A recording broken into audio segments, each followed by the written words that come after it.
Premier résultat, première affiche de la 3e journée de Ligue 1. Lyon vient de s'imposer 2-0 face à Strasbourg. On vous attend au 32-16 et sur le hashtag RMC Live pour analyser cette rencontre et cette victoire de l'OL qui se relance une semaine après cette défaite face à Reims. Demain à 17h, il y aura Paris Saint-Germain-Angers. À 21h, il y aura Montpellier-Saint-Etienne, Nantes-Caen, Nice-Dijon, Toulouse-Nîmes et Amiens-Reims. Et puis dimanche 15h, Lille-Guingamp. À 17h, il y aura Bordeaux-Monaco. Et à 21h, match à suivre sur RMC Sport. Là aussi, bien entendu, l'affiche entre Marseille et Rennes. Résultat de Ligue 2 également, 5e journée de Ligue 2. Le Red Star a battu la JOCR 1-0. Victoire de Clermont face à Sochaux 1-0. Pas de but entre Grenoble et Châteauroux. Brest a battu le Havre 1-0. Pareil pour Metz qui s'est imposé 1-0 à 3. Les Messins qui enchaînent. 5. Ouais, en revanche 3 là, ils sont en train de glisser tout doucement au classement. Lyon est allé s'imposer 1-0 à Nancy. Rien ne va plus pour les Nancéens. 0-0 entre Ajaccio et Lorient. Et première victoire pour l'USO, pour l'US Orléans. 4-0 face au PFC. Grosse perf des hommes de Della Maggiore. Et puis samedi il y aura un match entre Béziers et Lens, et lundi 20h45 Valenciennes face au Gazélec. Au classement, on le disait, ton ex Ludo, Metz est bien parti. Ils sont plutôt bien partis, oui, avec l'arrivée de Fred Antonetti, un recrutement astucieux, des joueurs qui ont prolongé des tauliers comme Coad. Donc pour l'instant l'alchimie se fait plutôt bien, donc on est content et ravi du côté de l'UFC Metz. Ça te fait plaisir ? Ah bah forcément. Ça te fait plaisir de voir Auxerre perdre ou pas ? 1-0 face au Red Star. Non, pas forcément. Fais gaffe à ce que tu dis. Je sais pas. Je suis surtout content pour le Red Star. Pourquoi ? Moi, c'est un club que j'aime bien. D'accord, ok. T'aimes bien le rouge, t'aimes bien les étoiles, quoi. Exactement. C'est un peu ce que t'es. Une étoile rouge, ça n'a rien à voir du tout. Et puis tiens, victoire du Bayern également face à Hoffenheim. C'était la reprise de la Bundesliga. On sera avec David Lortolari. Victoire 3 face à Hoffenheim pour le Bayern, avec notamment Coman titulaire qui est sorti blessé. Ribéry a joué également. Et puis on aura des nouvelles également de Corentin Tolisso avec Lorto tout à l'heure. Avant de commencer, c'est le grand retour de ce qu'il y a sur le t-shirt de l'After qui est à gagner au 32-16. Branchez-vous sur RMC Sport News. L'important, c'est les 3 points. C'est tout de suite. L'important, c'est l'essentiel. Le plus important, c'est les 3 points. Souvent, l'essentiel, c'est le plus important. Et ouais, les 3 points sont de retour dans l'after. Tiens, Jonathan, on commence par tes 3 points. Alors le premier point, c'est que le match a été relativement médiocre. Je pense que le niveau technique de la partie, on va tous être d'accord là-dessus. Lyon-Strasbourg était quand même assez bas.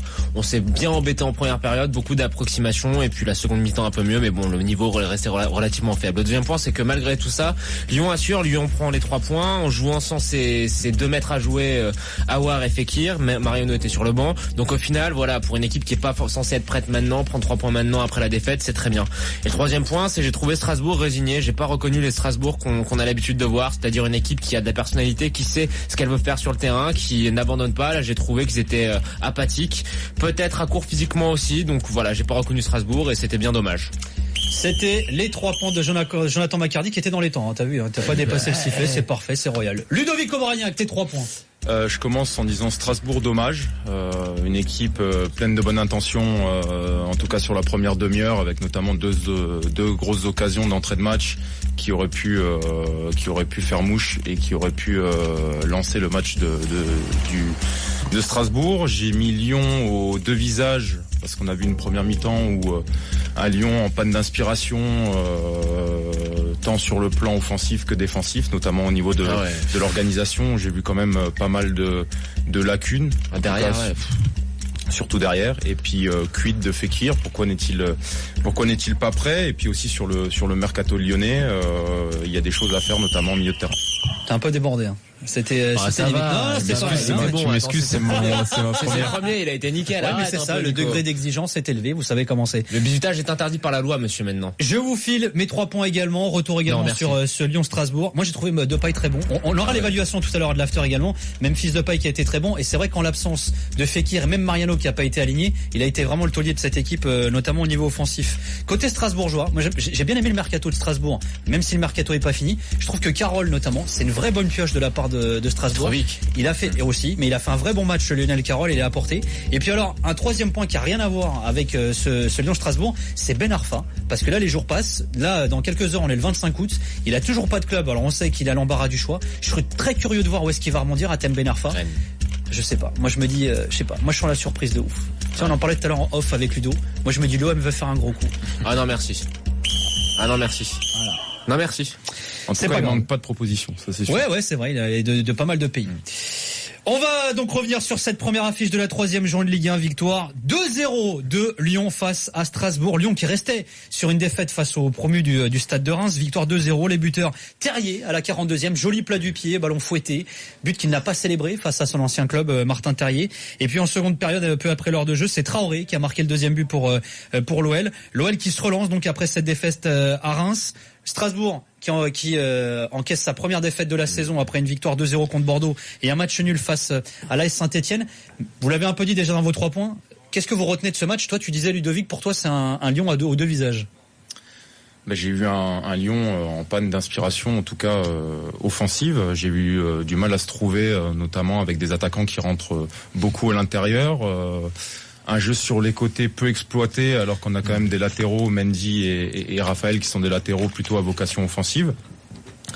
J'ai trouvé aussi, ce qui était assez symptomatique, beaucoup de passes latérales, pas beaucoup de jeu vertical, beaucoup de pertes de balles, du déchet technique, ce qui veut dire que Lyon était un peu en manque de solutions.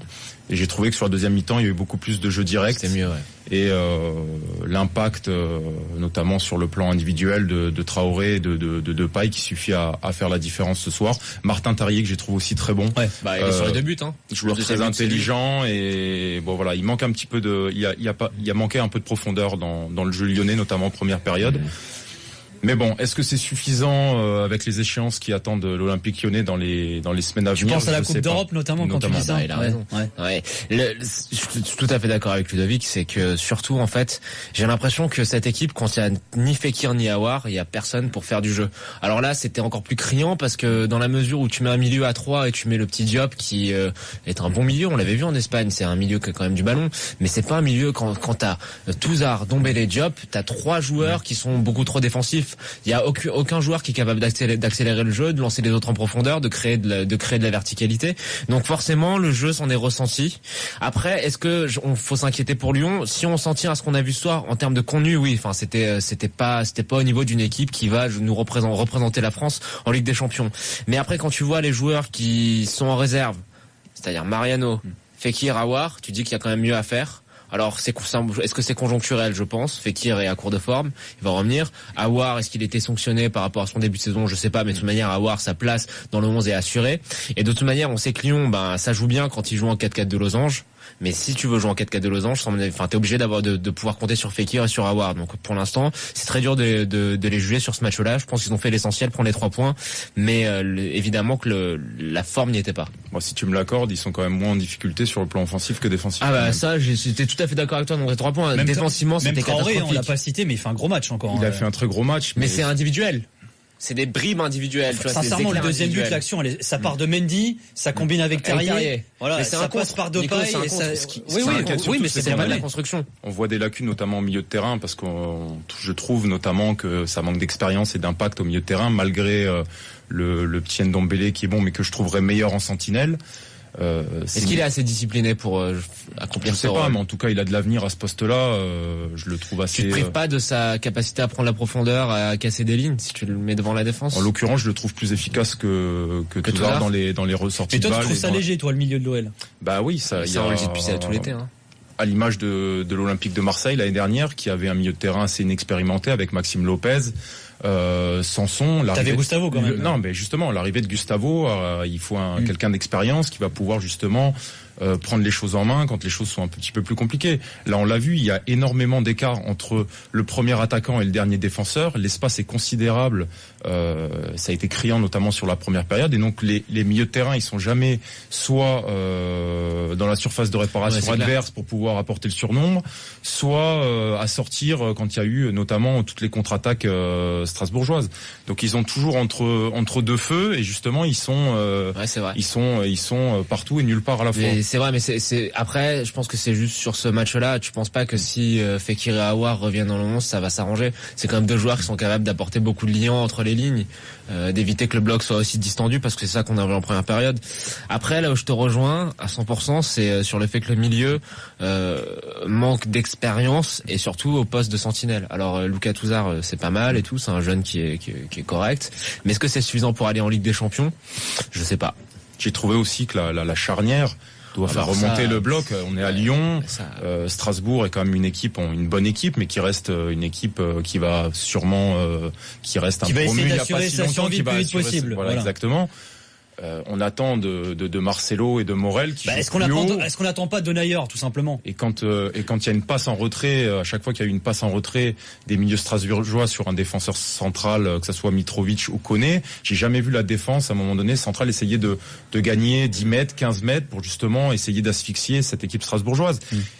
Ils les ont laissés notamment, j'ai vu notamment Morel être en discussion avec Genesio, à savoir s'il fallait sortir sur Dacosta. T'es Strasbourg à la maison, tu joues avec un seul attaquant.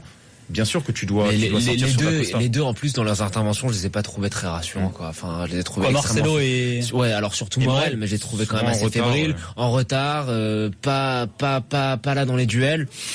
Après, on sait que le dossier de la défense centrale, c'est un dossier prioritaire pour l'OL et ils attendent, et Genesio attend très certainement Denayer maintenant. Denayer, ça fait, alors, Lyon le voulait depuis, c'est quand la saison, il y a Bielsa? C'est 2014, 2015. Ouais. Lyon et Marseille voulaient Denayer depuis 2014, 2015. Ouais, Florian Maurice, il suivait Ruben Diaz depuis qu'il a 18 ans, tu vois. Après, non, mais ce que je veux dire c'est que c'était un jeune qui était prometteur à ce moment-là, mais au final, il a fait quoi depuis? Il a joué en Turquie, il a perdu sa place en équipe nationale, il a perdu du temps, c'est un joueur qui a stagné et qui a pas confirmé le potentiel qu'il avait. Après, il peut se relancer. Mais qu'est-ce que t'attends d'un club qui est Lyon, qui a un bon budget, qui va jouer la Ligue des Champions? Alors, tu sais quoi? T'attends un taulier. Qu'est-ce qu'on se disait quoi quand Depay est arrivé à l'OL? C'est pareil, il était dans un gros club, il se relançait. Si, Jonathan à l'époque c'était ça, il était au fond du trou. Il peut se relancer de Denayer aussi. Pas pareil. Si, c'était pire même à l'époque. C'est pas Nico, parce que c'est pas le même poste. Là, le besoin d'avoir un taulier en défense centrale à Lyon, il est criant. Depay, tu le prends parce que tu te dis c'est un pari, ça peut amener de la fantaisie, ça peut amener de la folie devant. Mais t'as des tauliers devant. Derrière, il y a pas de taulier. Il y a Marcelo qui fait le boulot, mais t'as besoin d'un autre taulier. On va voir ce qu'en pense David, supporter de l'OL, qui nous a appelé au 32-16 et qui est en direct avec nous dans l'after. Salut David. Bonsoir tout le monde. Salut David. Ça va David? Tu te fais crier dessus ou quoi? Ça va. Moi j'ai suivi le recrutement de l'Olympique Lyonnais cet été, malgré que j'étais pas en France. Mais en attendant, on nous surine depuis l'année dernière qu'on a besoin d'un défenseur central qui relance. On me parle encore de la charnière centrale de Morel et de Marcelo. On repart comme l'année dernière. Tant que Colas aura des épines dans les poches pour sortir du pognon et aller chercher un défenseur central qui relance, qui sort, on retombera toujours dans le même problème. Donc moi, comme j'ai dit à votre standardiste, à la personne qui m'a appelé, on va retomber exactement dans le même schéma que l'année dernière, sauf qu'on est en Ligue des Champions. On va être reversé en Ligue Europa parce qu'on va sortir comme dans le troisième chapeau. Attends, on va être contre des gros. Non, mais laissez-moi finir le truc. On va retomber en Europa. Comme on va faire la même saison que l'année dernière qu'en Europa. Et on va se déchirer, excusez-moi le terme, mais on va se déchirer le cul comme cette année. Alors pas déchirer. Deuxième ou troisième. Ça fait mal, ça. Pour terminer en tour préliminaire ou en reversion directe de Ligue des Champions. Donc moi, mais là, t'es dans la voyance, David. On sait pas ce qui peut se passer encore. Non, je la connais par cœur, cette équipe. Je la connais par cœur. Ça fait 2 ans qu'on nous sert le même problème. Donc à un moment donné, quand Olas sort que l'Olympique Lyonnais est excédentaire, que tout le monde se porte bien, qu'on a des ronds et qu'on dépense rien, il y a un moment donné, on en a ras-le-bol. Mais t'es coté en bourse, c'est obligé de faire un peu de com vis-à-vis de tes actionnaires aussi. T'es obligé, David. J'ai été abonné depuis 10 ans à l'Olympique Lyonnais. J'ai suivi la campagne européenne quand on était à Gerland. On a bouffé du Real de Madrid. On a bouffé du Barcelone. On est arrivé en demi-finale où on l'a chié littéralement alors qu'on pouvait y aller en finale. On a perdu contre le Milan AC à l'époque où on avait houillé alors qu'on pouvait terminer en finale. Là maintenant, il y en a ras-le-bol. On a un stade qui nous coûte des millions. Il est obligé de demander à des entreprises de remplir le stade. Il pète des thunes à plus savoir qu'en foot. Et on a un club qui végète à la 3e place alors qu'on a soi-disant des stars à l'Olympique Lyonnais. Ouais, mais là, t'es un peu dur. À un moment donné, ça suffit. Aller chercher Dene hier qu'on suit depuis 3 ans alors qu'on a sucé le Sporting pour avoir... C'est le Benfica. C'est le Benfica, attention. David, t'es dur. Il y en a ras-le-bol. Non, mais je suis dur parce que j'en ai ras-le-bol. Je me suis désabonné à l'OL parce que ça coûte une thune pour s'abonner à l'Olympique Lyonnais. Et on a un entraîneur qui a été décrié à la fin de l'année et on repart avec lui. Et on va recommencer exactement la même chose qu'on a fait l'année dernière. Pour moi, il se pose le problème de... je peux comprendre ta frustration, mais c'est vrai qu'on va laisser le bénéfice du doute. Il reste encore une semaine de mercato. Il peut y avoir encore des surprises. Il reste encore 30 matchs. Après se pose aussi 35. Le problème de l'entraîneur et du rayonnement au niveau international. on parle de ces derniers temps d'entraîneurs de renom qui arrivent. À Nice, on a des anciens internationaux qui arrivent, dont un qui arrive, peut-être un autre qui arrive. Et oui, mais là, le problème, ce que dit David, c'est même pas une question d'entraîneur, c'est une question de, il connaît le prix. S'il veut tel joueur. Moi, je te parle au niveau du mercato aujourd'hui à Lyon. Ce qui se passe, c'est que tu peux attirer des joueurs qui ne réussissent pas dans des clubs top 10, top 15 à l'étranger. C'est ce qui se passe. Depay en gros, tu parles du pouvoir d'attraction de l'entraîneur. Exactement. Les gars, on en reparle dans quelques instants et on continue. Thierry Henry à Bordeaux. Et on continue d'analyser. À faire venir. Faut qu'on y aille, Ludo. Certains joueurs. On continue d'analyser ce Lyon-Strasbourg. Première affiche de la 3e journée de Ligue 1. On vous attend au 32-16 sur le hashtag de l'OL, supporter de Strasbourg. On vous attend au 32-16. Je t'ai un peu coupé la chic parce qu'on devait y aller, Ludo, mais tu disais? Non, je disais que le pouvoir d'attractivité de l'entraîneur pouvait être important aussi. Après, Lyon essaye de faire des coups depuis quelque temps sur des jeunes joueurs. Ndombele, ils ont tenté Ruben Diaz, dont on était en train de parler. Je pense qu'il y a besoin aujourd'hui peut-être de s'orienter sur des gens un peu plus expérimentés, notamment dans l'optique il y a une Ligue des Champions qui arrive, des poules, je pense que... mais là, en défense, t'as quand même Marcelo, t'as Raphaël, t'as même Morel, c'est des joueurs d'expérience quand même, ça.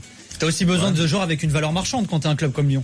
Ouais. Non, mais surtout, je pense que Lyon, ils sont dans une construction qui, on va dire, qui est sur le moyen terme. On sait qu'ils ont été longtemps bloqués par le fait de construire le stade. Il y a un nouveau cap qui a été franchi une fois que le stade a été livré. On a vu qu'ils ont changé de paradigme en vendant les jeunes joueurs qu'ils avaient formés. L'année dernière, t'as quand même Lacazette, Tolisso, Gonalons qui partent. Umtiti aussi qui part au Barça. Ils ont rentré beaucoup d'argent. Ils ont recruté beaucoup de jeunes prometteurs. Depay, Traoré, Tété, enfin ils ont vraiment essayé d'investir sur des jeunes prometteurs et je pense que ça, on est dans un deuxième temps du projet lyonnais qui va essayer justement de valoriser ces jeunes joueurs-là avant justement d'essayer de redevenir un grand club et de regagner de l'attractivité pour prendre des joueurs, on va dire, d'un panier au-dessus. Après, là où je te rejoins totalement, c'est vrai que en termes d'attractivité, le nom du coach, je pense que ça les pénalise un petit peu. Alors moi, j'ai pas envie de tomber, de crier avec les loups et de mais là, Ruben Diaz, par exemple, c'est pas à cause de ça qu'il vient pas. C'est une histoire d'accord. Alors explique à nos auditeurs parce que tu le sais. C'est pas compliqué, mais c'est pas moi qui le sais. C'est le club l'a expliqué. Le Benfica, la clause elle a 45 millions d'euros. Ils proposaient 30, eux ils voulaient 45 millions d'euros. Voilà, c'est juste ça. C'est une question d'oseille. C'est rien d'autre. Ruben Diaz, il prenait 90 000 euros par an avant de prolonger là cette semaine. Et là où il prend maintenant ça par mois, tu vois. Après, Ruben Diaz, ça reste quand même un joueur, on va dire pour l'instant. Je te parle pas en termes de potentiel, mais ça reste un joueur de seconde zone. Ça reste un joueur d'avenir. C'est pas un joueur confirmé. C'est pas un joueur confirmé. Et je pense que pour l'instant, c'est le genre de joueur que Lyon veut cibler. Donc ça peut peut-être être frustrant pour les supporters lyonnais, mais je comprends la logique, tu vois, sur de construction du club sur les 4-5 ans à venir. Mais loin de moi aussi l'idée de décrier Bruno Genesio, ce qu'il fait depuis 3 ans. En venant de là où il vient, mais après il y a beaucoup de jeunes qui l'ont eu avant. Est-ce que tous ces jeunes-là, ils sont pas aussi dans un confort et dans une sécurité, le fait de l'avoir comme entraîneur? Ils auraient besoin d'avoir aussi peut-être quelqu'un qui les remet en à avec des gens qui arrivent et qui puissent aussi après on est quand même s'installer une concurrence. On est quand même à la 3e journée. Donc c'est vrai que le match était quand même un peu décevant ce soir. On sait que l'année dernière ils ont bien marché quand ils sont passés en losange avec Fekir derrière 2 attaquants. Ouais, il leur manque quand même des joueurs importants. Fekir est pas là. Lopez est revenu aujourd'hui aussi, voilà. Ça aide. Aouar n'a pas encore retrouvé son bon niveau de forme.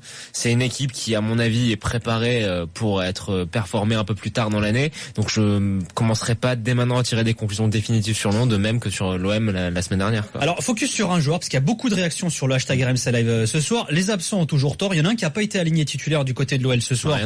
Non, c'est Dubois, notamment dont je voulais vous parler. Il y a Nicolas qui nous dit Raphaël a montré que pour le moment, le titulaire sur le côté droit de la défense, c'était lui et non Léo Dubois. On rappelle que Dubois vient d'arriver du côté du FC Nantes. Il n'a pas forcément été très convaincant d'ailleurs sur les 2 prochaines journées, mais bon, il vient d'arriver. Il y a beaucoup de supporters de l'OL qui sont très durs avec lui, très exigeants avec Dubois. Il a pas été bon sur les 2 quand il a joué. Faut dire la vérité. Il a pas été bon et Raphaël fait quand même un match correct ce soir. Après, le problème, c'est que il va falloir lui laisser un petit peu de temps. C'est quand même une étape de passer de Nantes à Lyon. On sait que c'est un joueur qui est prometteur.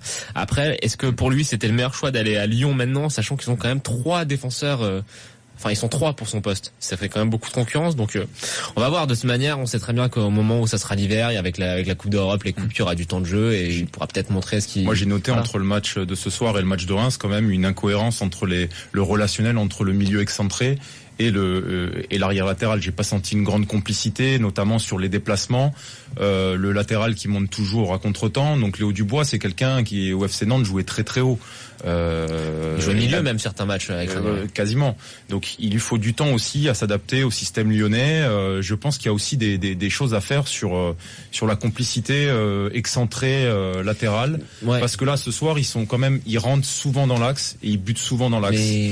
Quant à Mitrovic et Koné, ils sont un peu plus passés sur les côtés en deuxième mi-temps et ça a été beaucoup mieux. Mais ça ira mieux, je pense, quand ils reviendront en 4-4 de losange avec Fekir en 10, tu vois, il aura quand même beaucoup plus d'espace pour prendre son couloir. Puis notamment avec Bertrand Traoré. Voilà. Bertrand Traoré qui, lui, avec sa patte gauche, a l'opportunité soit de rentrer, soit de le décaler. Exactement. On voit que Bertrand Traoré, ce soir, dès qu'il prend le ballon, c'est quelqu'un qui provoque, qui aime le 1 contre 1 et qui va créer des brèches.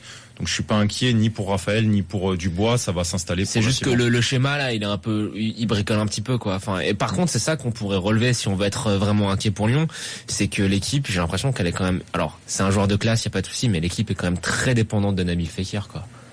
On le savait l'année dernière. Ouais, mais c'est un peu c'est le taulier de cette équipe aussi. Mais c'est certaines logiques, c'est le mettre à jouer, c'est. Ouais, mais c'est quand même très criant dans les autres équipes quand le joueur clé n'est pas là. Je pense par exemple à l'OM ou quand Payet n'est pas là, t'as quand même un Thauvin ou un Morgan Sanson qui arrive à se mettre au niveau et qui fait que tu vois que l'attaquant n'est pas là, mais il y a quand même voilà. Par contre, quand Nabil Fekir est pas là, t'as l'impression que c'est vraiment Dr Jekyll et Mr Hyde en termes de contenu. Surpris de pas le voir débuter d'ailleurs parce que ça fait quand même un moment qu'il a repris 40 jours. Au moins une heure quoi. Il a joué quoi, un quart d'heure? Ouais, c'est pas beaucoup. Ouais, après, j'entendais Edouard G à la mi-temps qui disait qui comparait avec les Lyonnais de 2006, qui avaient été en finale de Coupe du Monde. Il disait, les joueurs de champ, hormis Grégory Coupé, avaient mis 40 jours avant de revenir. Et là, c'était le 40e jour, après la Coupe du Monde. Oui, mais là, fatalement, on va comparer par rapport aux autres mondialistes, tu vois. Il y en a beaucoup qui ont déjà repris la compétition, qui ont fait des matchs pleins, qui en plus étaient titulaires en mondial, ce qui est pas forcément le cas de Nabil Fekir. Alors il avait peut-être aussi une certaine fragilité, il a eu beaucoup de pépins aussi, Fekir. Il a eu ça, il a eu son été qui a été compliqué avec le transfert avorté. On sait pas trop comment ça s'est passé. On sait que c'est un joueur qui a besoin d'être quand même au top physiquement, d'être très affûté pour être performant. Là, sur les images, je veux pas faire de procès d'intention, mais t'as l'impression qu'il a quand même un ou deux petits kilos de trop. Donc moi, je serais patient avec lui parce que faut éviter qu'il se blesse. Je pense qu'il faut le faire reprendre doucement parce que on va vraiment en avoir besoin plutôt à l'automne. En tout cas, c'est une bonne nouvelle qu'il soit resté côté Lyon. Ça c'est une vraie bonne nouvelle. Pas pour Lyon, pour nous. Hein. Ouais. On va voir les matchs le week-end, ça fait plaisir. On accueille Alexandre qui est supporter de l'OL et qui était ce soir au stade justement pour assister à la victoire de Lyon 2-0 face à Strasbourg. Salut Alexandre. Salut à tous. Salut Alexandre. Bon Alexandre, est-ce que tu t'es régalé?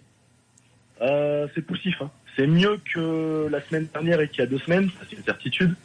Mais ça me fait peur pour la suite quand même. Pourquoi peur? Il y a beaucoup de tes cadres qui n'étaient pas là justement sur ces matchs-là. Il y a beaucoup de cadres qui sont pas là, mais là ce soir on a quand même une équipe qui est censée être à peu près type, hormis Fekir et Aouar qui est sur le banc. Mais si Fekir est pas là, en fait, j'ai l'impression que le plan de jeu c'est on donne le ballon à Fekir. Et en priant, on verra ce qui se passe. Aouar est quand même très important dans la fin de saison de l'année dernière aussi. Et là, il est pas encore là. Ça c'est une certitude. Mais moi, ce qui me fait peur, en fait, c'est qu'on est dépendant de 2 joueurs. Et au-delà de ça, on n'arrive pas à élever le niveau de jeu quand ces 2 joueurs ne sont pas là. C'est par à coup quand ils sont pas là. C'est ça. Voilà, c'est ça. C'est que c'est un peu au coup par coup. Et là, ce soir, on peut, si on n'a pas un grand Lopez. On peut prendre bien 2 buts facilement quoi. Et ça me fait peur. Ça me fait peur pour des matchs de Ligue des Champions où on est censé, selon notre président que j'adore, hein, mais on est censé très bien figurer en Champions League. Je pense qu'il faut même aligner des sous parce qu'on les a. On les a et ce serait bête de s'en priver et de faire les pinces. Quand je vois qu'on est capable de mettre 45 millions pour Diaz, qu'on attend que là, on va payer plus cher. Allô. Ouais, ça a coupé. Tu disais Alexandre, ça a coupé. Ouais. Je suis là. Donc du coup non, je disais que c'était bête d'attendre que Diaz par exemple prolonge à Benfica parce qu'on va le payer plus cher, alors que c'est un transfert qu'on aurait dû boucler depuis un moment déjà. Ouais, surtout que sa clause a augmenté puisqu'il vient de prolonger. Bien sûr. Donc c'est dommage au final de vouloir économiser 5 millions parce que là on va en perdre 20. Là c'était 15 quand même la différence, c'est pas rien. C'est ça. C'est ça, on voulait faire une offre à 40 millions de ce que j'ai entendu. Bah moi j'ai vu 30, mais bon. Et après ça va peut-être augmenter, mais. Voilà, et dis-moi Alexandre, il y en a un qu'on n'a pas encore cité qui n'a pas été titulaire aujourd'hui, mais c'est Mariano aussi. Alors c'est vrai que ce qui est quand même curieux, c'est que Fekir est pas là, et il met quand même pas Mariano Diaz titulaire pour un match comme celui-ci. Bah c'est ce que je comprends pas, oui. Moi, honnêtement, j'ai préféré Martin Terrier qui est quand même à l'aise techniquement. Au début, ouais, honnêtement, moi j'ai préféré Terrier. En tout cas sur la fin de saison dernière. Même les matchs de prépa, tu disais pendant le match. Le bon passage de Lyon l'année dernière, quand ils enchaînent les 10 derniers matchs, ils enchaînent 8 victoires, il me semble, l'année dernière pour finir sur le podium. Ils les font sans Mariano. Hein. Ils jouent avec Memphis et Bertrand Traoré non, c'est plutôt Traoré qui est pas dans le 11. Ouais. Non, ils l'ont fait une paire de fois sans Mariano qui est resté. C'est plutôt Mariano avec Memphis et Traoré qui est un peu mis à l'écart. J'ai revu pas mal des derniers matchs de Lyon. Mariano, il a été absent une paire de fois, notamment en fin de saison dernière. Ouais, il se blesse. Et moi, je trouve, en tout cas sur ce début de saison, qu'avec Terrier, ce qui monte ce soir, c'est plus cohérent. Après, on attend qu'il soit régulier, Terrier. C'est vrai que, alors la saison dernière, il y avait eu justement après le fait qu'il soit engagé avec l'OL, il avait un peu voire complètement disparu au niveau offensif. Ça peut se comprendre. Hein. Oui, ça peut se comprendre. Et surtout, ce qu'il peut apporter, c'est que s'il repasse à 2 attaquants, ce qu'on a vu justement en fin de saison dernière, c'est que parfois Mariano et Memphis se marchaient un petit peu sur les pieds. On a en tête toutes ces scènes d'énervement entre les deux, fais-moi la passe, fais-moi pas la passe, machin. Le Terrier est quand même beaucoup plus intelligent, beaucoup plus collectif. C'est un garçon qui a une vision du jeu, qui fluidifie le jeu. Exactement. Je pense qu'il pourrait être plus complémentaire but. à la fois de Memphis ou de Mariano. Tu vois, de faire la paire. Et ce serait une paire beaucoup plus complémentaire. Alexandre. Messieurs, dans ces cas-là, pourquoi mettre Cheikh Diop ce soir et ne pas jouer avec tout simplement Touzard et Ndombele en 6-8, mettre Terrier en 10 et laisser Mariano devant. Ça, c'était tout à fait possible aussi. Oui, c'est une possibilité aussi. Ouais. Surtout que Diop, le mettre dans un milieu à 3, ça me semble être un peu dur pour lui, quoi, parce que il a pas forcément le profil tu vois. Tu t'attends à quoi de Diop? C'est un joueur qui a un profil qui est intéressant, qui est assez bon techniquement, mais dans ce profil-là où il faut être un peu plus dense physiquement, être capable de casser des lignes. C'est pas trop mal débrouillé pour une première. On l'a trouvé un peu timide, mais il s'est retrouvé en deuxième mi-temps 2-3 fois en bonne position où il a voulu passer plutôt que tirer. J'ai trouvé que pour une première, c'était pas si mal. C'est un bon joueur en tout cas, parce que là où ils ont été intelligents avec lui, parce qu'il faut dire quand ils font les choses sont bien, c'est qu'ils ont pas fait par exemple la même erreur qu'avec Mamana, c'est-à-dire qu'ils l'ont pas lancé tout de suite. Il est là quand même depuis le mercato de l'année dernière. Ils ont pris le temps de le couver un petit peu. Genesio en parlait en conférence de presse, de le couver, de le laisser s'adapter au nouveau championnat, et je pense qu'on va le voir dans la rotation lyonnaise cette année. C'est un joueur qui est intéressant. Après, je pense qu'on sera tous d'accord pour dire que, outre le défenseur central, il faut impérativement qu'il recrute un vrai numéro 6. Parce que, en fait, tous les problèmes dont on parle sur les problèmes d'équilibre, le bloc qui parfois, les lignes sont distendues, que la défense remonte pas, je pense que Touzard, il fait pas assez son travail devant la défense. C'est un poste qui est clé, il est au carrefour de tout. Il doit être capable, justement, de rameuter ses coéquipiers, d'apporter un peu de cohérence dans le jeu. Et, pense pas qu'il a, pour l'instant, la carrure pour faire ça. Et, quand tu regardes la composition, la structure de l'effectif lyonnais, il y a aucun joueur qui a ce profil-là en fait. C'est vrai que c'est un problème. Juste pour revenir sur le cas Mariano quand même, parce que c'est vrai qu'il n'est pas titulaire ce soir. Tu parlais de la fin de la saison dernière, et c'est vrai que Jérôme Thomas était en train de me le souffler. Sur les 5 derniers matchs de la saison dernière, il est titulaire une seule fois. Est-ce que ça pue pas la sanction quelque part pour lui là? C'est bizarre, non, le fait qu'il soit pas aligné alors qu'on le disait, Fekir est pas à 100% encore. Il montre pas satisfaction sur le match. Quand je dis sanction, c'est pas au niveau du comportement. Oui. Si t'as suivi un peu les matchs amicaux de l'Olympique Lyonnais, t'as vu que Martin Terrier, il a été énorme dans les matchs amicaux. Il a joué tout le temps. Il a marqué quasiment à chaque fois. Il a joué souvent. Donc c'est une juste récompense que à un moment donné t'es l'attaquant prioritaire, le petit jeune est derrière, mais il a été bon, et là ce soir il a du temps de jeu, il est décisif, il marque et il est à l'origine du deuxième but. De toute manière, je pense que tu vois, si on doit faire des paires pour dire tel joueur est en concurrence avec tel joueur, je pense que maintenant cette année Mariano il est en concurrence avec Memphis. Parce que les deux ensemble, ils se marchent sur les pieds tout le temps, c'est insupportable. Et Memphis est quand même en très bonne forme, il faut le dire. Elle a fait encore un très bon match. La pièce maîtresse, c'est lui qui va apporter du brillant et qui va donner une cohérence au jeu offensif. Évidemment. Alexandre, merci de nous avoir appelé. À bientôt, Alexandre. Merci à vous, bonne soirée les gars. Bonne soirée à toi, Alexandre. Tiens, je vous rappelle le calendrier également de l'OL pour les prochains matchs. Le prochain match, ce sera à domicile face à Nice. Ensuite, les Lyonnais iront à Caen. Ils vont recevoir Marseille. Ensuite, ce sera le week-end du 22 septembre. Ils iront à Dijon. Ensuite, ils recevront Nantes et ils iront au Paris Saint-Germain. Mais là, c'est bien plus loin puisque ce sera début octobre. On a Pierre-Louis, autre supporter de l'OL, qui est en direct avec nous dans l'after. Salut Pierre-Louis. Ouais, salut les gars. Salut Pierre-Louis. Bon, Pierre-Louis, tu l'as trouvé comment ton OL ce soir? Déjà, juste un petit mot, j'avoue, je suis super content de passer dans l'émission parce que je vous écoute depuis des années et ça fait plaisir. Bienvenue, mon gars. Ça fait plaisir aussi, Pierre-Louis. Merci. Alors, Terrier, moi, j'ai bien aimé, je vous entendais un peu en parler. J'ai trouvé qu'il était assez collectif, donc ce qui change un peu avec les attaquants qu'on a. Bonne performance, son but c'est sympa. En plus, il disait ce matin dans une interview à OL TV qu'il était fan de Thierry Henry et son but m'a beaucoup fait penser au but d'Henry qu'on voyait souvent dans ce style-là. Ouais. Sinon après, j'ai beaucoup aimé Diop, vous en parliez il y a pas longtemps. C'est vrai que peut-être qu'il pourrait se lâcher un peu plus, mais on l'a très peu vu l'an dernier et franchement, je pense que c'est un mec qui peut entrer dans la rotation. Techniquement, il est bon. Il a une certaine vision du jeu et il a fait un bon match. Bon, on a bien aimé aussi. Comment ? On a bien aimé aussi. C'est un bon joueur, hein, ça se voit que c'est un bon joueur. Ouais, et après j'entendais un des intervenants précédents, enfin un auditeur précédent qui parlait de la défense. Moi c'est ça qui me fait flipper parce que, enfin je suis désolé mais Morel, enfin un jour faudra s'y arrêter. Il est inexistant. Enfin moi j'étais à Reims le week-end dernier dans le parcage là. Mais enfin, il est complètement dépassé et c'est clair. J'espère que Denayer, ça vaut. Enfin, moi, j'essaye d'y croire. Enfin, j'espère. Mais si lui, il est pas au niveau, on est mort. Déjà, en fait, quand tu parles de la défense, moi, je veux pas insister là-dessus, mais c'est pas juste la charnière, c'est le trio Morel, Marcelo, Touzard qui sont inquiétants. Après, faut quand même se dire une chose, c'est que Jérémy Morel, pourquoi il joue en défense centrale ? C'est Marcelo Bielsa qui le met en défense centrale à Marseille, dans une défense à 3 ou dans une défense à 5, dans le 3-3-1-3 marseillais, dans le 3-3-1-3 du Bielsa. Et c'est à la rigueur, il a fait quelques matchs très intéressants dans une défense à 3. Mais je pense pas, j'ai pas compris pourquoi Lyon continue de l'aligner en défense centrale dans une défense à 2. Il a pas le profil. D'accord. Alors, il est gentil, hein, Jérémy Morel, il est sympa, il a une kangou, il a des chiens, et c'est vrai, il est sympa, il a beaucoup de chiens, moi j'aime les chiens aussi, donc c'est cool. Mais t'aimes pas les kangous? Non, pas trop, c'est quand même un peu dégueulasse, faut dire. Il a une kangou customisée pour ses chiens, ses chiens. C'est un mec sympa. Ludo, je le vois pas customisé pour tes chiens. Non, j'ai pas de kangou. Est-ce que t'as des chiens?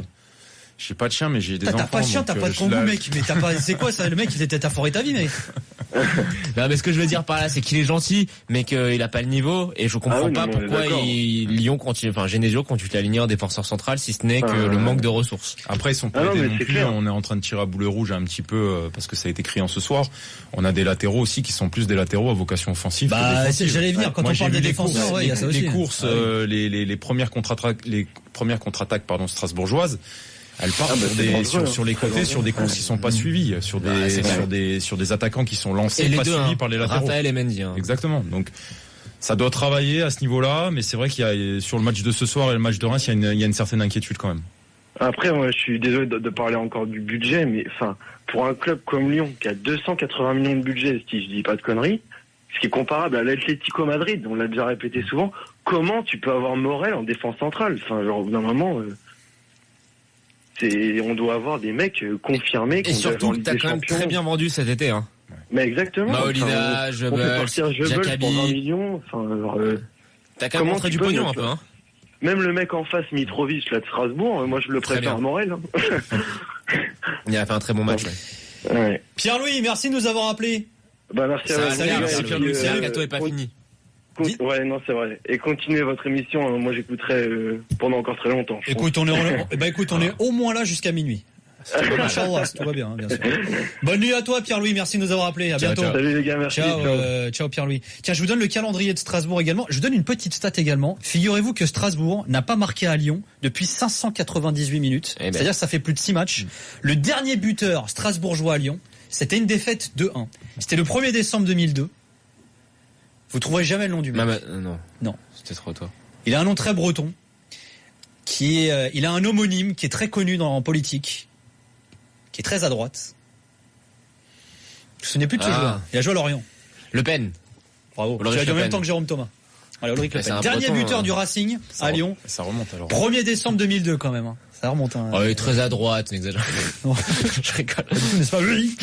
Le calendrier du Racing Club de Strasbourg. Le prochain match, ce sera à domicile à la Méno face à Nantes. Ensuite, ils iront à Montpellier, recevront Amiens et ils iront à Marseille, au stade au Vélodrome. Le calendrier, c'est plutôt abordable jusqu'à Marseille, sur le papier du moins. C'est des adversaires directs, les gars, on va pas me dire l'inverse. Oui, non, c'est vrai. Nantes qui peine à débuter qui peine à trouver la bonne carburation en début de saison. Montpellier, c'est toujours un déplacement qui est un peu chiant. Non, c'est abordable, c'est vrai. C'est pas mal, hein? Ouais, t'as raison.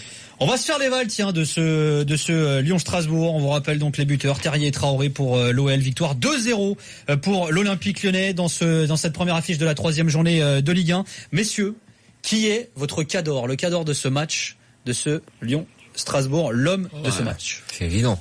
Il aurait été facile de mettre, bien évidemment, on aurait pu mettre Memphis, on peut mettre Traoré. Non. Moi, je mettrais Terrier pour sa première. Buteur, passeur décisif. Il est sur les 2 buts. Et sur le deuxième but, il fait tout. Moi, je mets Terrier. Ouais, mais Terrier aussi. Notamment pour ce qu'il fait sur le second but.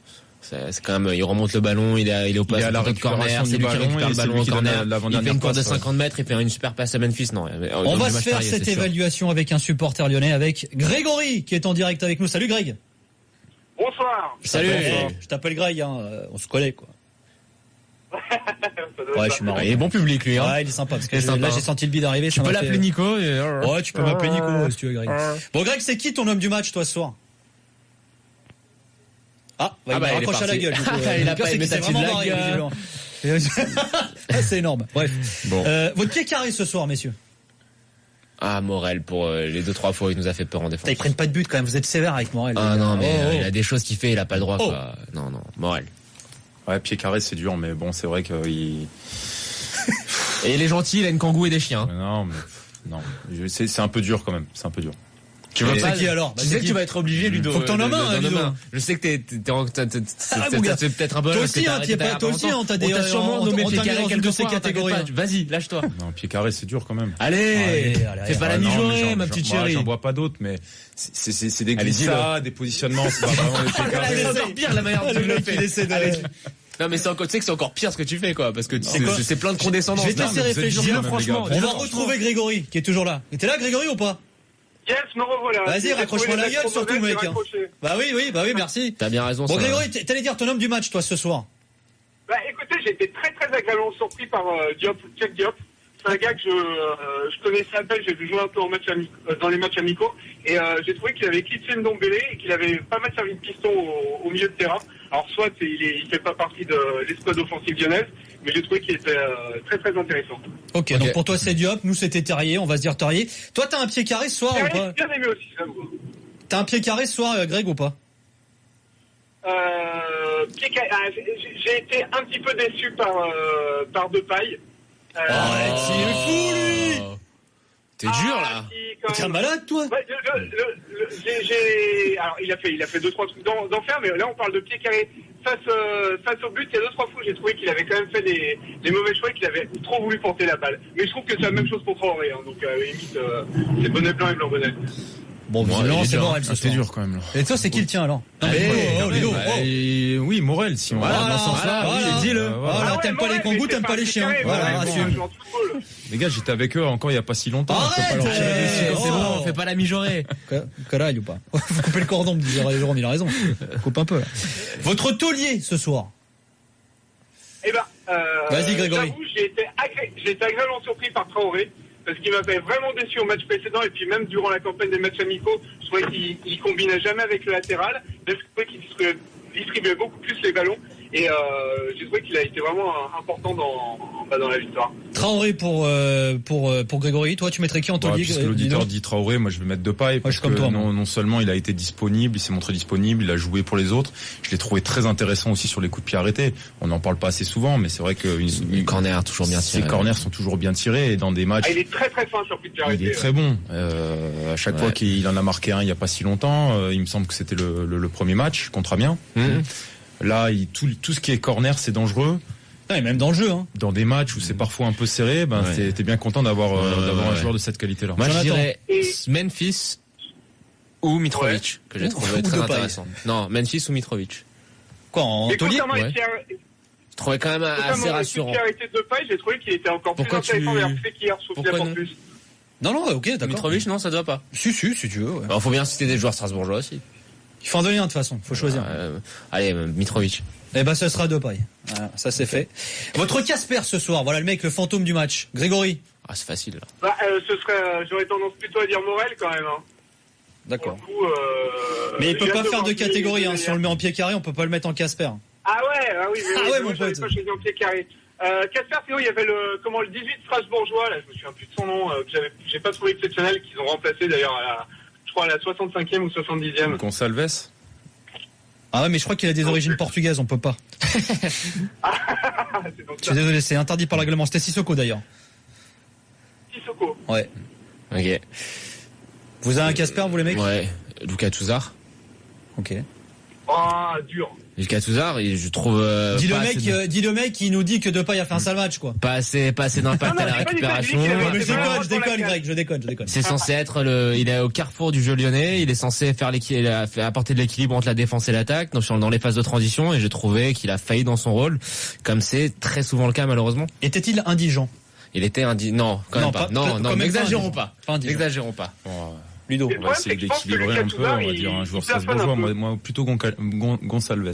Alors, arrêtez de l'appeler. Je te lance un appel, toi. Arrête de l'appeler Goncalves, c'est dit. Il a dit pas de portugais surtout. Gonçalves.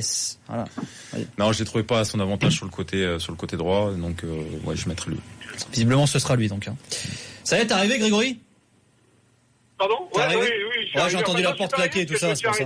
Je me suis arrêté. Non, même pas, je me suis arrêté. Bon. Grégory, merci beaucoup. Merci d'avoir été avec nous, Grégory. Salut, Grégory. Bonne soirée, tu fais attention en rentrant. Pas ni problème, bonne soirée. T'es loin de chez toi, là? Pardon? T'as encore de la route, là? Ouais, j'ai 5 bornes, là. Je suis déjà dans Lyon intramuros. Bon, ça laisse le temps aux voisins de quitter l'Itam, alors. Fais attention au volant de la Kangoo, hein. Je vais faire attention. Bon, salut Grégory, bonne soirée à toi. Bonne soirée, salut. Salut, Greg. Ciao, Grégory. Tiens, on la refait. Récapitulatif de cette évaluation qui nous a été préparée par Jérôme Thomas. L'homme de ce match est donc Martin Terrier. Ouais, ça apparaît sur RMC Sport News. C'est bien. Le pied carré et Jérémy Morel. Attends, on a investi, c'est cool. fini. Ouais, mon gars. Jérémy Morel, le pied carré. Le taulier, même fils de paille, et Anthony Gonçalves, c'est donc le Casper, je ne cautionne pas de cette rencontre. Dans quelques instants, messieurs, on ira en Allemagne puisque c'est la reprise de la Bundesliga aujourd'hui. Bayern Hoffenheim, en voilà une affiche qu'elle est belle. Victoire du Bayern ce soir, on sera avec David Lortolari. On prendra des nouvelles des champions du monde. Bien évidemment, on a analysé le match entre Lyon et Strasbourg. Première affiche de la 3e journée de Ligue 1 et victoire 2-0 de l'OL ce soir. On a oublié de vous le montrer, mais sachez que ça fait un gros buzz sur les réseaux sociaux. Figurez-vous que l'Olympique Lyonnais a révélé son maillot third, vous savez, le 3e. Alors, c'est ça.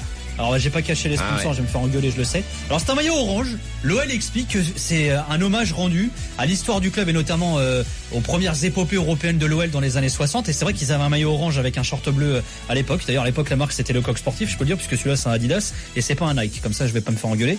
Et du coup, alors, les supporters, alors, on pas du tout apprécié d'ailleurs la couleur de ce maillot qui est orange, je vous le dis pour ceux qui nous écoutent à la radio. Orange DDE, estiment certains. Bah, c'est peut-être moche, mais il y a c'est moche. Ouais, mais il y a une référence historique. Oui, comme le maillot orange de l'OM, là, en référence au bomber retourné des Winners. Non, mais c'est pas beau. Et surtout, quand tu joues en Coupe d'Europe, t'as envie que ton club joue avec ses couleurs. Tu joues avec le maillot blanc, avec la bande rouge et bleue. C'est pas beau, c'est juste du marketing. Faut arrêter de nous prendre pour des pigeons, quoi. Ouais. C'est du marketing pur et simple pour faire un maillot dégueulasse et pour justifier sa production. Et on sait que ce genre de maillot un peu funky se font très très bien auprès des, 14, 18 ans. Donc ils vont faire un peu de blé avec ça, mais voilà, il est pas beau. Faut que je cache les marques. La référence historique n'excuse pas tout. T'aimes pas? C'est un homme de goût, les deux. Je suis pas fan. Raison. Pourquoi? Dis-le, il est dégueulasse. Il est pas dégueulasse en plus, franchement. Si tu veux que je te dise, l'OL, ils ont fait pire, y compris en Ligue des Champions il y a quelques années. L'OL? Ah, ils en avaient un, je me souviens, tu sais, il était bleu nuit, avec du vert, un vert turquoise, et des traits rouges dessus. Ça, c'était dégueulasse. De l'OL, je parle? Ouais, un vert turquoise, ouais. Un vert bleu rouge, tu sais. Un truc vraiment dégueulasse. C'est quoi le plus dégueulasse avec lequel t'as joué, toi, Ludo? Le Grenat était classe. Non, le Grenat, il est parfait. Le maillot de Lille, il est pas mal aussi. Il était beau aussi. Au Cerf, c'était sobre. À Bordeaux, t'as pas eu des maillots un peu funky, là? T'as pas eu du Kipsta, toi? À l'époque, à Lille, on était en Ernest. Oh oui, merde. Ah oui. T'as pas eu du Kipsta, toi? J'ai pas eu le Kipsta encore. Mais à Bordeaux, t'as pas eu les maillots dégueulasses, là, tu sais, les maillots ferts dégueulasses, un peu bizarres. Les roses, là? Les roses et tout, ouais. Le Cap Ferré, tout ouais, ça dessus. Ça, ouais. Non, je l'ai pas eu celui-là. Ah, parce que celui-là, il était vraiment pas beau. T'as jamais joué avec un maillot dégueulasse, toi, au final? Pas vraiment, non. Il a refusé de jouer la Pologne, il était pas beau, d'ailleurs. Ce blanc et rouge, là, il était magnifique, la Pologne aussi. Non, j'ai pas le souvenir. Maillot extérieur? Non, même pas. Maillot offert. Non, je te dis, à part les maillots. À Auxerre, la première année, on était encore. On revient sur Ernest. C'est vrai qu'ils sont suivis. Alors, c'est vrai qu'ils sont bon. Attends, et Rizet Sport, ça donne quoi? Ouais, c'est pas si mal, Rizet Sport. Arrête, t'es fou, quoi. Non, je peux pas dire du mal. Rayé vert et bleu. Non, mais c'est dégueulasse. Du blé, c'est bon. Vert et bleu, ça se marie pas du tout. Il a pris du blé là-bas. On sent qu'il a pris du blé là-bas. Il peut pas trop mal parler. À vous, c'était pas beau. Non, mais je dirais pas du mal. Ne mords pas la main qui te nourrit. Maccabi Haïfa, c'est ouvert, c'est simple. Ouais, mais. C'est la couleur de la paix, l'espoir. Classique, mais beau. Bon, ok. Donc il n'y aura pas eu de maillot dégueulasse. Au moins le maillot lyonnais là, il évite le côté un peu sac plastique que certains maillots orange de l'OM avaient. C'est quand même un peu moins pire que certains maillots orange qu'on a vu. En parlant de dégueulasse, il est avec nous pour la reprise de la Bundesliga, David Lortolari. Eh oui, drôle de dame de l'after, vous le savez. Salut David. C'est quoi cet accueil celui-là? Allô, que c'est dégueulasse. Il a eu des longues vacances David, hein. Salut David. Salut messieurs. Bonsoir David. Dis-moi, Ludo Bragnac a joué un peu au Werder Bremen, non? Et c'était pas les maillots orange à l'époque, les maillots à l'extérieur? Ah, non? Si, c'était les maillots orange, ouais, mais on les utilisait pas beaucoup. C'est vrai que t'as joué au Werder, toi, putain, j'avais oublié. Ouais, vert aussi. C'était beau les maillots, le maillot de Miss Werder, il est pas mal. Ouais, mais l'extérieur, l'orange, là, on parle David, c'était quelque chose aussi. Hein. Alors David, reprise de la boulie ce soir de la Bundesliga, et avec une belle affiche. Hein. Bayern Offenheim, avec Offenheim qui avait terminé 3e la saison dernière, victoire 3-1 du Bayern Munich face à cette équipe d'Offenheim. Tiens, ils ont été comment nos Français ce soir? On pense notamment à Tolisso, parce que c'est le retour du champion du monde notamment. Alors ça a démarré fort, hein, 4 buts et un score qui est pas forcément le reflet exact du match. Tolisso était en tribune et il a mangé des pop-corn. Donc ça, c'est une info peut-être ce soir. En ce qui le concerne, non, la principale info hors terrain, si je puis dire, hors résultat ce soir, c'est Kingsley Coman très infortuné, victime d'un tacle de Nico Schulz, le défenseur d'Offenheim, un peu malheureux, et Coman est sorti en boîte en bas, soutenu même par des gens du staff, et on craint une blessure grave de Kingsley Coman. T'as loupé la blague de Nico, David. Non, j'ai pas écouté parce que il a dit qu'il connaissait le papa de Nico Schulz. Ah, Papa Schulz. Voilà, tu l'as, c'est bien. Il fallait le pauvre, voilà. Oh, c'est un joueur du Hertha Berlin. Non, mais c'est malheureux ce qui s'est passé ce soir pour Kingsley Coman parce que il était en jambes, il était déjà décisif, et puis à la fin de la première période, victime de ce tacle, il a été obligé de sortir et on craint une blessure importante. Blessure à la cheville en plus. T'as des infos? Donc rechute possible de ce qu'il a connu il y a quelques mois, et ça pourrait être un problème pour lui. Il a déjà manqué une vingtaine de matchs de la saison dernière quand même. Voilà, exactement. C'est pour ça que ce soir, il y a un mouvement de solidarité. J'ai regardé un peu sur les réseaux sociaux aussi, parce que tout le monde craint que ce soit une blessure grave. On en saura sans doute plus ce week-end. Pour l'instant, ce ne sont que des craintes. On n'a pas d'informations précises, mais la cheville a l'air touchée, et c'est quand même le point noir de la soirée. En dehors de ça, tu parlais des Français, Nico. Ribéry, ce soir, a été décisif. Il a même provoqué un penalty discutable, voire très discutable, mais qui a permis au Bayern de prendre l'avantage en fin de match et de finalement s'imposer. On a retrouvé les vieilles recettes. On a retrouvé un Bayern fort, dominateur, bousculé aussi par cette équipe d'Offenheim très agressive. Ça, on le sait, ça n'a pas changé depuis l'an dernier. Les buteurs, Thomas Müller pour commencer, ça va lui faire beaucoup de bien. Robben et Lewandowski, donc ce sont des joueurs que vous connaissez. Ribéry a été très important sur le côté gauche, et Robben a remplacé Kingsley Coman côté droit. Donc on a repris les vieilles recettes côté Bayern pour démarrer la Bundesliga par une victoire. Moi, David, ça m'intéresse de savoir mon ancien collègue Robert Lewandowski, comment ça s'est passé? Ça sera biboche un peu avec le public du Bayern un peu ou pas? Ouais, ça a l'air. Il a été décisif déjà lors de la Supercoupe avec les 3 buts qu'il a inscrits contre l'Eintracht Francfort. C'était le premier match officiel pour le Bayern. 3 buts de Lewandowski, ça lui avait déjà donné beaucoup de baume au cœur. Ça avait aidé sans doute aussi à ce que ça s'apaise un peu avec le Bayern et avec ses supporters. Et aujourd'hui, il marque à nouveau un but. Enfin, en fait, il a tiré un premier Robben penalty qui a été trop refusé. vite, ouais. Sur le premier penalty qu'il rate, Robben suit, il est rentré trop vite dans la surface, c'est ça? Voilà, arbitrage vidéo demandé par Monsieur Dankert, l'arbitre. On a fait retirer le penalty à juste titre parce qu'effectivement Robben était entré dans la surface trop tôt. Le premier penalty avait été manqué par Lewandowski, le deuxième a été réussi. Et donc pour lui, c'est une soirée paraît forcément positif parce que chaque but qu'il va marquer, on se doute bien que ça va lui permettre de s'affirmer à nouveau auprès du Bayern et auprès des supporters. Évidemment. J'ai apprécié le courage aussi dont il a fait preuve de reprendre le ballon à nouveau pour retirer. Ça montre une certaine confiance en lui quand même. Mais comment tu les sens, David, le Bayern cette année, notamment par rapport à la Ligue des Champions?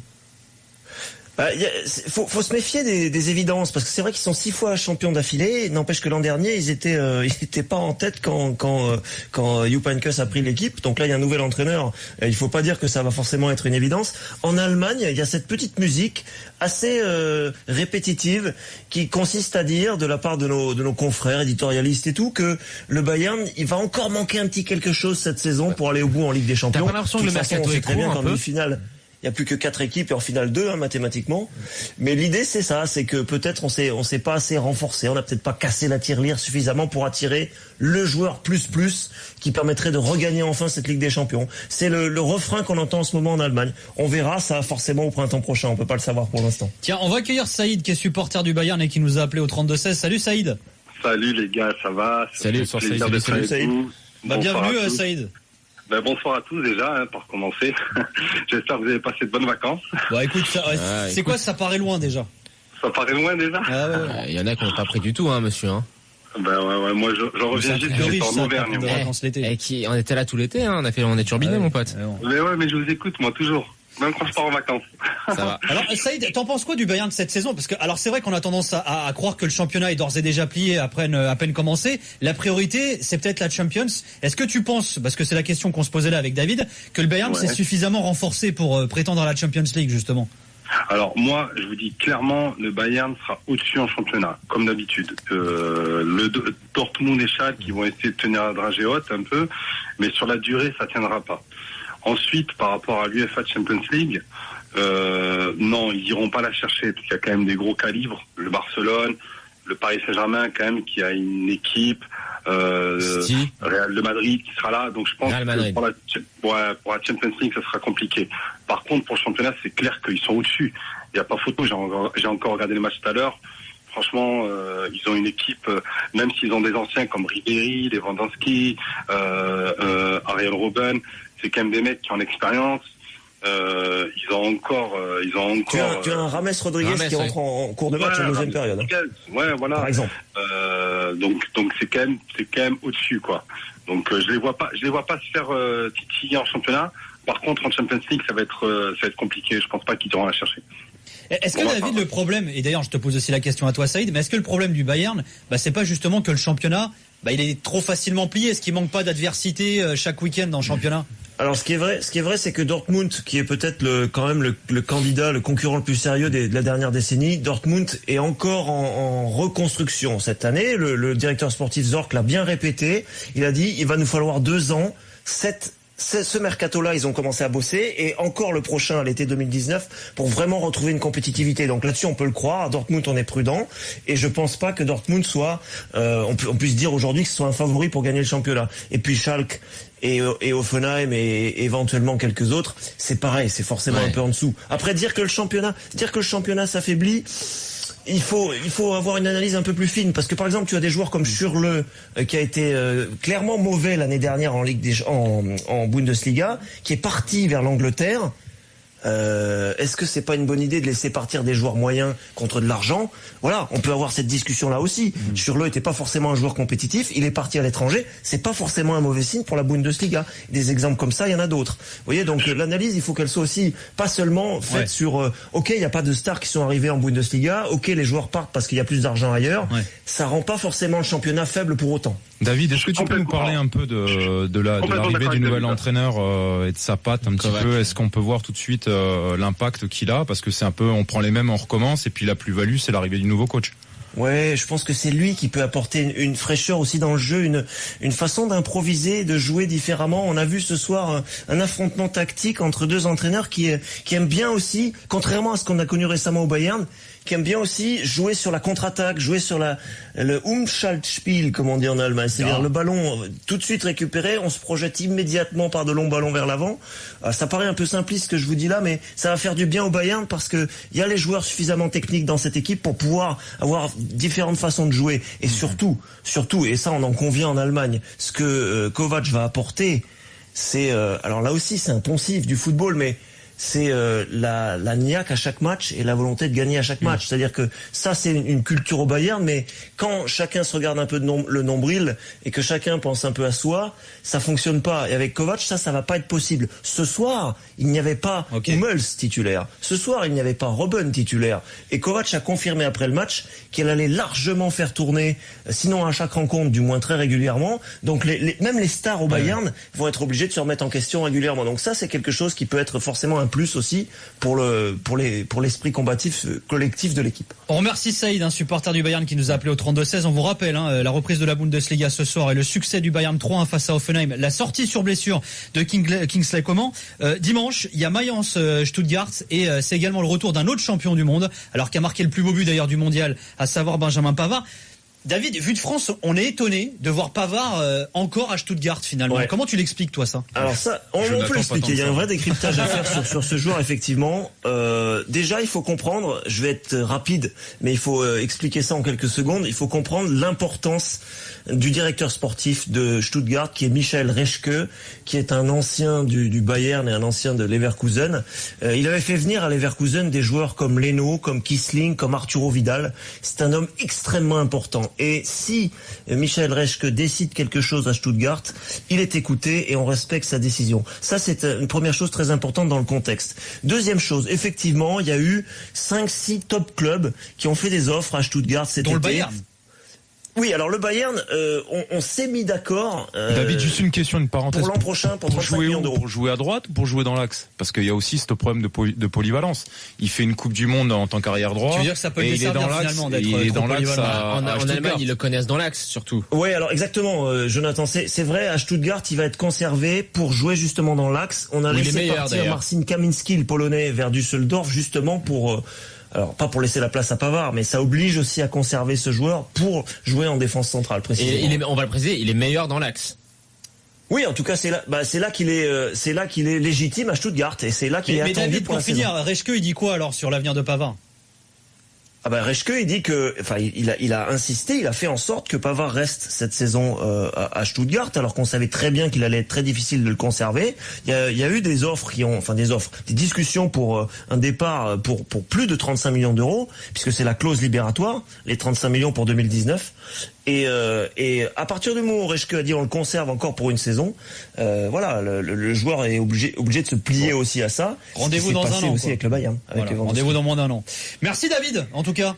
Salut messieurs. À bientôt David, qu'on retrouvera lundi dans les drôles de dames, dans l'after du lundi bien entendu. David Lortolari. Dans quelques instants, les infos du jour, il sera question de Clinton NG, d'Henri Bédimo, d'Hugo Lloris également, de la Gare des Gaules du côté du Paris Saint-Germain et quelques infos transferts également avec Ludo Braillac et avec Jonathan. Il y avait le début de la troisième journée de Ligue 1 ce soir. Victoire 2-0 de Lyon face à Strasbourg. Déclat de Bruno Genesio en conférence de presse il y a quelques instants. Je suis satisfait car il y a une réaction après la défaite à Reims. Nous prenons 3 points et dans le jeu il y a eu des choses intéressantes. Même si en première période nous avons été à mon goût trop vite déséquilibrés. Nous devons encore faire mieux, dit encore Bruno Genesio. Mais j'ai beaucoup aimé les intentions de jeu vers l'avant et les appels de balles et les analyses de Ludovic Obraniak dans l'after. Voilà ce qu'a déclaré Bruno Genesio. Merci Bruno. Tu sais qu'il y a des très très bons tweets te concernant. C'est vrai ? Non, vraiment. Il y en a qui ont retrouvé des photos de toi quand tu avais les cheveux rasés, avec ce maillot grenat du FC Metz, bien entendu. Et le graouli floqué sur cette poitrine. Ça. Voilà. Quelques infos Ligue 1 maintenant. Qu'est-ce qu'il y a ? Vas-y. Ça vient. Dimanche, 21h. Marseille-Rennes, il en peut déjà plus Jonathan Macardy. Rudy Garcia était en conf de presse cet après-midi. Il s'est exprimé sur le cas Clinton NG. Alors l'attaquant qui est revenu après son départ manqué au Sporting du Portugal. Et vous allez l'écouter, l'entraîneur de l'OM est heureux de retrouver Clinton NG.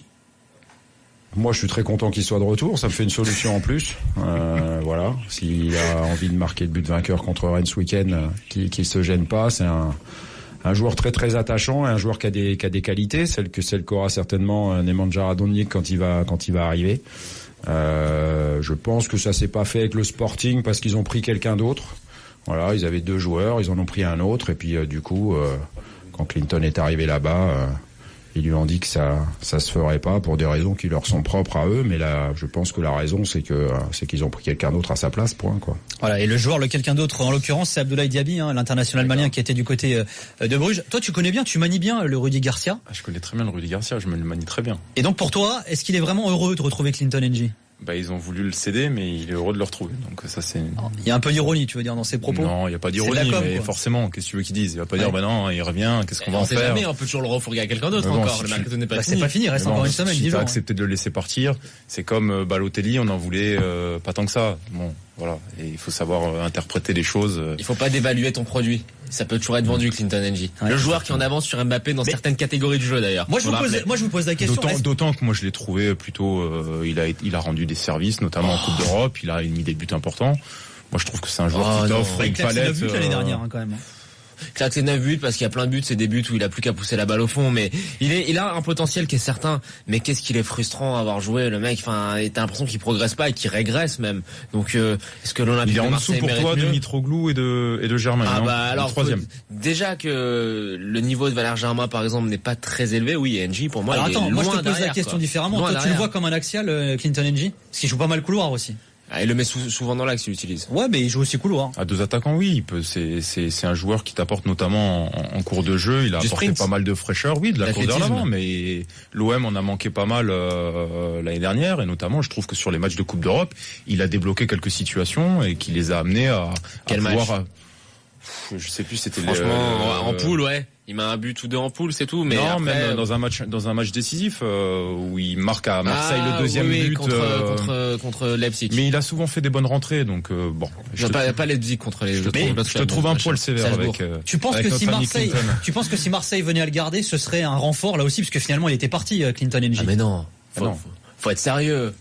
Je sais pas dire ça pour bien limiter les inquiétudes. Clinton Ng devait le refourguer, le récupère. Bon est-ce que c'est pas un renfort? Non, franchement non, c'est pas un renfort. Ce qui aurait été un renfort, ça aurait été de le vendre encore plus à une somme à 2 chiffres, ça aurait été miraculeux. C'est un joueur qui a pas le niveau pour jouer à l'OM. C'est un joueur qui a pas le niveau pour jouer dans un club du top 3 du championnat. Faut s'en séparer, c'est tout. Il a plus sa place. Maintenant, si tu veux passer un cap, si tu veux continuer à jouer la 4-5e place et à faire pourquoi pas 4-5e place, oui, peut-être à la rigueur, mais si tu veux envisager plus haut, faut s'en séparer. Et puis il y a quand même alors oui, c'est vrai, le match où il met le 2e but, c'est contre Salzbourg au match aller.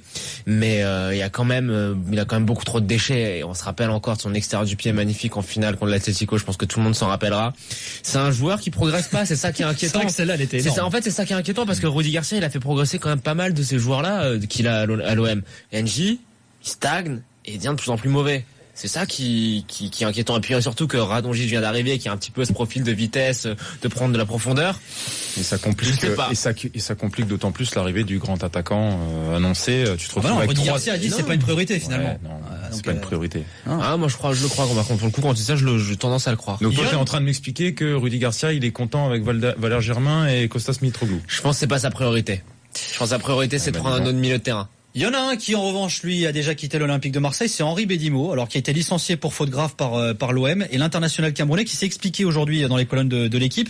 Alors l'OM qui reproche à son ex-joueur de s'être associé à une académie au Cameroun, qui est en partenariat avec Montpellier, ancien club de Bédimo, alors qu'il était sous contrat avec les Olympiens. Bédimo s'est expliqué dans l'équipe. Je suis persuadé que le club a cherché tous les moyens pour résilier mon contrat sans que cela ne lui coûte rien. Il explique encore, cela remonte à plusieurs années en arrière. Je suis devenu parrain de cette académie en 2007 et j'ai commencé à négocier un partenariat avec Montpellier en 2012 quand j'étais joueur là-bas. Je n'ai signé à l'OM qu'à l'été 2016. On me reproche donc de mener un projet dans mon pays natal pour aider les jeunes Camerounais à avoir une vie meilleure à travers l'école et le sport. Le motif est fallacieux et abusif, déclare Henri Bédimo. C'est vrai que globalement cette affaire, elle s'est quand même pas très bien terminée. C'est pas très beau, c'est pas joli, c'est pas très classe le comportement qu'ils ont. Bédimo de cette manière, il jouait plus.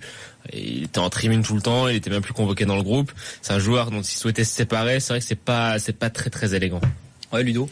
Bon, la cassure, elle date pas d'aujourd'hui, donc ils ont trouvé un prétexte pour pouvoir passer la main et peut-être pas payer d'indemnité. J'en sais rien. Pas beau. Donc non, c'est pas beau, mais bon, c'est le monde du foot qui est comme ça. Donc soyons idéalistes. Disons ensemble que c'est moche. Pas de surprise. Voire dégueulasse. Voilà. Osons les grands mots. Demain à 17h, la suite de cette 3e journée de Ligue 1, Paris Saint-Germain-Angers. C'est Areola qui sera titulaire, ainsi que face à Nîmes. Révélation et explication de Thomas Tuchel aujourd'hui en conférence de presse. Il va arriver. Nous sommes d'avis que c'est très important pour Alphonse pour jouer parce qu'il a joué en mai et maintenant il doit adapter, il doit jouer. Pour nous, il doit jouer avec l'équipe. Gigi a fait trois matchs exceptionnels, magnifiques, avec son performance et son personnalité. Et je n'aime pas je n'aime pas lui sortir, mais à l'autre côté, c'est maintenant très important dans cette phase pour nous, c'est une phase de préparation, aussi give Alphonse the chance, donner à Alphonse la chance de jouer, de s'adapter à l'équipe. Et pour ça, nous avons pris cette décision pour les 2 prochains matchs. Alors on rappelle que Buffon sera suspendu les premiers matchs de Ligue des Champions, donc il veut donner un peu de rythme à Alphonse Areola justement avant les échéances de la Champions, quoi. Ouais. Je te voyais faire la moue toi pendant qu'il parlait. Non, les choses sont plutôt claires. On sait que Gigi Buffon sera suspendu les 3 premiers matchs de Champions League. Il y a le premier match qui va arriver dans pas longtemps. Il est nécessaire qu'Alphonse Areola fasse quand même quelques matchs pour se mettre dans le bain et pour pouvoir être performant. Après, on en discutait avec Simone en off. Buffon l'année dernière à la Juve, c'est 25 matchs et Chesney une vingtaine. Sauf que Chesney, les matchs qu'il fait, c'est les matchs, quand on parlait sans vouloir dévaloriser Angers et Nîmes, le taulier, il laisse au gamin faire ses armes parce qu'il a besoin de jouer. Et Gigi il reprendra la main quand il faudra jouer les matchs importants et notamment la sortie de poule et la Ligue des Champions. Mais l'info c'est ça. L'info c'est ça, c'est que Areola est bien le numéro 2. Alors ça c'est une info parce qu'on le savait pas. C'est vrai qu'il a jamais été très clair. Donc Areola est le numéro 2. Moi, je pense toujours que Trapp est meilleur que lui, mais Areola est 2 et Trapp est donc 3. Et petite réaction sur les réseaux sociaux du Nîmes Olympique après cette annonce de Thomas Tuchel, ils sont assez marrants. Il est assez marrant le community manager et ça vaut pas Laurent Fallard non plus. Du Nîmes Olympique. Faut pas avoir peur. Gigi Buffon ont-ils répondu sur Twitter. Voilà, c'est rigolo, c'est marrant. C'est signé le Nîmes Olympique. Tiens, notez également autre petite information puisqu'on parle des gardiens du Paris Saint-Germain. Kevin Trapp a refusé 2 propositions de presse cet été. Oui. Mais non, mais Kevin Trapp, il est dans l'obligation de rester parce que t'as Buffon qui est suspendu pour les matchs de poule, donc Areola sera numéro 1. Tu mets qui? Il arrive quelque chose à Areola, tu mets qui derrière? Ils ont 2-3 bons jeunes qui peuvent faire le taf. Non. Mais je suis d'accord avec toi. Je pense qu'il y a un arrangement avec Trapp, il le laisse repartir au mois de décembre Ludo, pendant le mercato d'hiver. Pourquoi Trapp il a refusé 2 offres de prêt? Il faut être encore plus clair, c'est qu'il a pas envie de quitter Paris. Il a un très bon salaire. Peut-être aussi. Sa femme veut rester à Paris.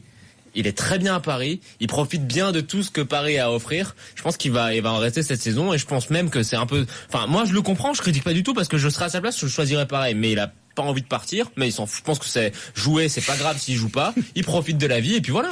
Faut expliquer les choses telles qu'elles sont. Il est bien à Paris. Quitte à pas jouer, préfère pas jouer à Paris que de jouer dans un bled, je sais pas, en Allemagne. Et ça peut se comprendre. Pourquoi un bled? Pourquoi en Allemagne? Parce qu'il est allemand, je sais pas, parce qu'en Allemagne, la vie est parfois un peu austère. Tu penses à quoi comme ville? Genre Offenheim, un truc paumé, quoi. Offenheim, c'est la campagne, non? C'est la campagne, ouais. C'est un bled, Offenheim, ouais. Je veux dire, il y a des très belles villes en Allemagne, en Hambourg, c'est super, etc. Il y a quand même des voilà. Tiens, petite info mercato également, ça se passe du côté d'Amiens. Sachez que Saman Rodos, l'international iranien qui était annoncé du côté de Rennes, il s'est engagé jusqu'en 2023 avec Amiens, lui qui était en Suède à Östersund, qui débarque pour 4 millions d'euros hors bonus. Alors Rennes était sur le coup, il y a une attente d'homologation également puisque le club de Huesca en Espagne affirme que le joueur s'était engagé vis-à-vis de lui, qu'il avait déjà signé un contrat et qu'ils avaient même fait signer une clause libératoire à 40 millions d'euros. Donc ils expliquent aux autres, celui qui le veut, faut payer la clause, c'est 40 millions. C'est quel poste? Il est attaquant. Il a des très belles stats d'ailleurs avec Östersund. Attaquant axial en Suède, ouais. Attaquant, ouais, effectivement. Tiens, sachez également, petite info, que la DNCG a validé l'inscription de Loïc Rémy du côté du LOSC, alors qui techniquement peut donc jouer avec son nouvel attaquant, le LOSC, dès dimanche 15h contre Guingamp, et toujours en attente d'homologation les contrats de Jérémy Pied et de Raphaël Lyon également du côté du LOSC.